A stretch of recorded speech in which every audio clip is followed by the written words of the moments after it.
கரூர் தெற்கு காந்தி கிராமம் அமர்ஜோதி நகரில் பயன்பாடற்ற மேல்நிலை நீர்த்தொட்டி உள்ளது. அதனை இடித்துவிட்டு அரசு சார்பில் கட்டடம் கட்ட மாநகராட்சி சார்பில் முடிவு செய்யப்பட்டது.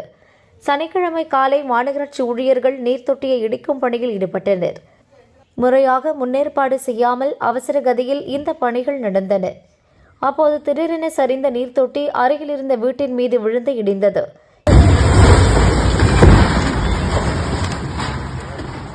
இதனை கண்டு அதன் உரிமையாளர் மீரா அதிர்ச்சியடைந்தார். நீர்த்தொட்டி இடிக்கப்படுவது குறித்து எனக்கு எந்த தகவலும் சொல்லவில்லை. இப்போது வீட்டை சீரமைக்க 15 லட்சத்துக்கும் மேல் செலவாகும். இதுகுறித்து ஏரியா கவுன்சிலரிடம் கூறியுள்ளேன்.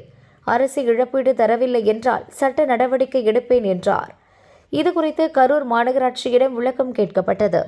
அதிகாரிகள் அனுமதி எதுவுமின்றி குடிநீர் தொட்டி இடிக்கும் பணி நடந்துள்ளது. போலீசில் புகார் கொடுக்க உள்ளோம் என மாநகராட்சி கமிஷனர் சுதா கூறினார்.